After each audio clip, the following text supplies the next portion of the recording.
नमस्कार दोस्तों, मैं हूं अनिल सिंह राठौर और आपका स्वागत है।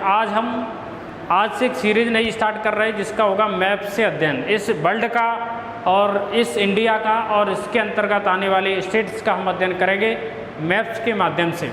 मैप्स के अध्ययन का जो तरीका हमारा रहेगा वो इस प्रकार रहने वाला। आप देखोगे कि ये वर्ल्ड, इस वर्ल्ड में ही हमारा इंडिया है और इंडिया में ही एमपी है, मध्य प्रदेश, और मध्य प्रदेश में बहुत सारे डिस्ट्रिक्ट हैं। तो ये हमारे तरीका रहेगा हमारे अध्ययन का, है ना। तो पहले हम वर्ल्ड देखेंगे कि वर्ल्ड कैसा है, उसके बाद इंडिया के बाद एमपी। ये हमारे अध्ययन का तरीका रहेगा, यानी ऊपर से नीचे की तरफ हम अध्ययन करेंगे। इस अध्ययन के क्रम में सबसे पहले जो समझने के लिए मूलभूत जानकारी है, बेसिक्स मैप्स की जानकारी, वो आपको पता होना चाहिए। मैप देखने के लिए हमें दो प्रकार के रेखाओं की जरूरत पड़ती है, देशांतर रेखा और अक्षांश रेखा, latitude lines and longitude line. This particular video we discuss these particular basic things that can be make you understand geography. The word geography derive from geography. The word geography is the Latin word derived from the two words, that is geo plus graphos. तो geography जो शब्द है वो दो शब्दों से मिलकर बना है, जियो प्लस ग्राफोज। जियो का अर्थ होता है डिस्क्राइब, जियो, और ग्राफोज या ग्राफी भी बोल सकते हो आप इसे, ग्राफी। जियो की मतलब होता है the earth, Jio means the earth यानी पृथ्वी। ग्राफोज का मतलब होता है टू डिस्क्राइब, वर्णन करना या फिर अध्ययन करना। तो इन दोनों को मिला के पढ़ेंगे कंबाइंड रूप से तो कहेंगे ज्योग्राफी क्या है, पृथ्वी का वर्णन करना। ज्योग्राफी क्या है, पृथ्वी का वर्णन करना या पृथ्वी का अध्ययन करना ज्योग्राफी है। और इस ज्योग्राफी शब्द का सर्वप्रथम प्रयोग करने वाले ज्योग्राफर का नाम है, भूगोल शास्त्री का नाम है एरिस्टोस्थेनीज।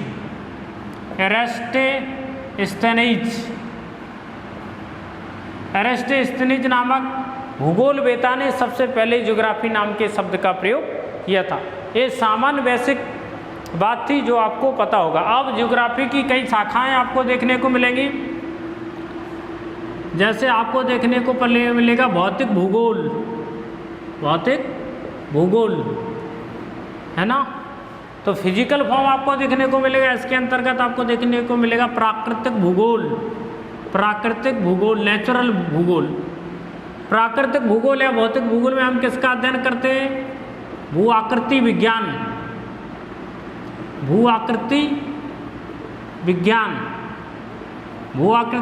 बोले तो भूमि पर उपस्थित वो सभी चीज़ों का अध्ययन हम करते हैं जिनसे मिलकर हमारी पृथ्वी बनी, जैसे पर्वत, पठार, मैदान, नदियाँ, झीलें, झरने इत्यादि। तो इसके अंतर्गत हम अलग अलग चीज़ों का अध्ययन करते हैं। यदि हम मृदा का अध्ययन कर रहे हैं तो मृदा विज्ञान बोलेंगे, अगर पर्वत का अध्ययन कर रहे हैं तो पर्वत विज्ञान बोलेंगे। तो पर्वत, पठार, मैदान, इनका अध्ययन करते हैं। तो भौतिक भूगोल, राइट। इसके अलावा हम देखेंगे मानव भूगोल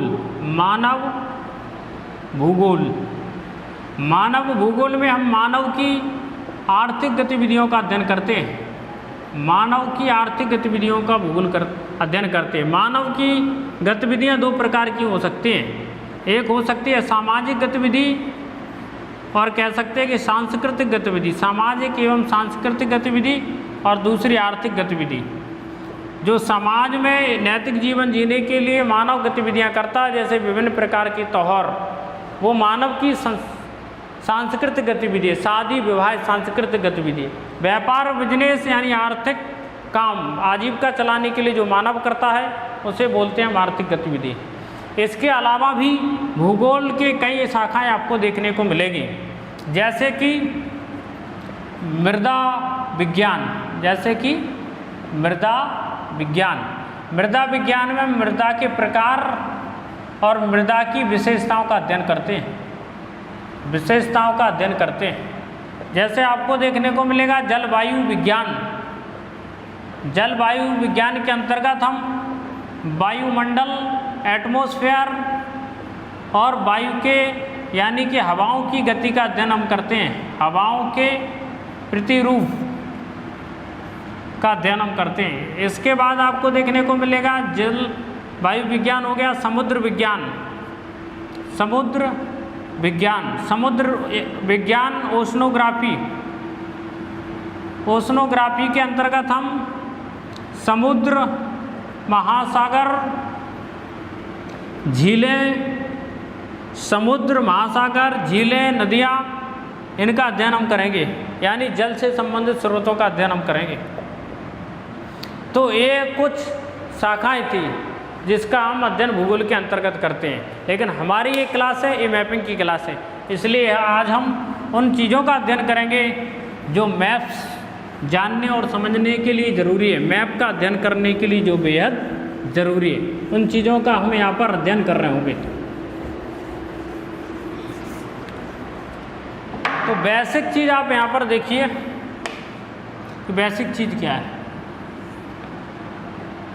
ये कटआउट अर्थ का है, ये अर्थ का एक कटआउट है। इस कटआउट को हम कह सकते हैं कि पृथ्वी का एक प्रतिरूप है। इस पृथ्वी के प्रतिरूप को ही ग्लोब की संज्ञा दी जाती है। इस पृथ्वी के प्रतिरूप को ही हम ग्लोब बोलते हैं। इस पृथ्वी पर बहुत सारी काल्पनिक रेखाओं को माना गया है। वैसे कोई रेखाएं पृथ्वी पर होती नहीं हैं। तो वह रेखा जो पृथ्वी के केंद्र से होकर जाती है, वह रेखा जो पृथ्वी के केंद्र से होकर जाती है, पृथ्वी का केंद्र है, उस रेखा को बोला जाता है 0 डिग्री रेखा या फिर विषुवत रेखा। इंग्लिश में बोला जाता है इक्वेटर, उसे बोला जाता है इक्वेटर। अब चूंकि ये रेखा 0 डिग्री है जो पृथ्वी के केंद्र से होकर जा रही है और पृथ्वी को 2 बराबर भागों में बांट रही है, इसीलिए इस रेखा को भूमध्य रेखा भी बोला जाता है। भू का मतलब होता है पृथ्वी, मध्य का मतलब बीच में से, रेखा वह रेखा जो पृथ्वी को 2 बराबर भागों में बांट देती है उसे बोला जाता है भूमध्य रेखा। ये किसी लड़की का नाम नहीं है, ये आपको याद रखना। तो 0 डिग्री हो गई। अब इस 0 डिग्री से 23.5 डिग्री नॉर्थ, 23.5 डिग्री नॉर्थ में जो लाइन काल्पनिक ड्रॉ की हमने, उस लाइन को बोला जाता है कर्क रेखा। उस लाइन को बोला जाता है कर्क रेखा, line of cancer, line of cancer. ठीक ऐसे ही साउथ की side 23.5 degree south, 23.5 degree south, यहाँ जगह नहीं थी, यहाँ है। इसे बोला जाता है मकर रेखा, मकर रेखा, line of Capricorn, line of Capricorn. इसके अतिरिक्त नॉर्थ में आप देखोगे 66.5 डिग्री, 66.5 डिग्री नॉर्थ, ये आपका दिखेगा आर्कटिक सर्कल, आर्कटिक वृत्त है। ठीक वैसे ही 66.5 डिग्री आप देखोगे साउथ में, तो आपको देखने को मिलेगा Antarctic circle, Antarctic circle, right. इसके बाद जो एरिया आपका बचा है वो यहाँ पर आपको 0 डिग्री देखने को मिलेगा, ये होगा साउथ पोल, साउथ पोल, और ये होगा आपका नॉर्थ पोल, राइट। ये चीज़ आपको समझ में आ गई होगी। अब ये 23.5 डिग्री नॉर्थ से 23.5 डिग्री साउथ के बीच का जो क्षेत्र है, यहाँ पर सूर्य 2 बार वर्ष में लंबवत चमकता है, परपेंडिकुलर होता है, इसलिए यहाँ पर सूर्य का प्रकाश सर्वाधिक प्राप्त होता है। इसलिए इस क्षेत्र को बोला जाता है उष्ण कटिबंधीय क्षेत्र, यानी गर्म क्षेत्र। ये ट्रॉपिकल रीजन है, ट्रॉपिकल रीजन है, राइट। यहाँ पर आप देखोगे ये जो क्षेत्र आपको दिख रहा है, ये देखिए इधर इस साइड आपको गर्म यानी कर्क रेखा यानी गर्म क्षेत्र से भी लगा है, और ऊपर पोल है, इसलिए ऊपर ठंडा भी है और नीचे गर्म है, और जो ठंडे और गर्म दोनों क्षेत्रों को टच कर रहा है, दोनों क्षेत्रों से लग रहा है, यानी 23.5 डिग्री से 66 डिग्री के बीच, इस पेटी को क्या बोलते हैं? ये पेटी है, दरअसल बेल्ट है। पृथ्वी पर जलवायु के अनुसार उन बेल्टों का वर्गीकरण किया जाता है, तो इसे बोलते हैं शीतोष्ण क्षेत्र, है ना। तो ये था ट्रॉपिकल जोन, या इसका नाम एक टॉरिड जोन भी है, ट्रॉपिकल जोन या टॉरिड जोन। इसे बोलते हैं टेम्परेट जोन, टेम्परेट जोन, तो इसे बोला जाता है टेम्परेट जोन। इसके बाद जो ऊपर आपको 66.5 डिग्री से ऊपर दिख रहा है, ये ध्रुव रख गया, तो ये हो गया पोलर जोन, ये हो गया पोलर जोन। ठीक वैसे ही यहाँ पर भी आप वही देखोगे, सेम चीज। ये कौन सा क्षेत्र होगा? Temperate zone, temperate zone.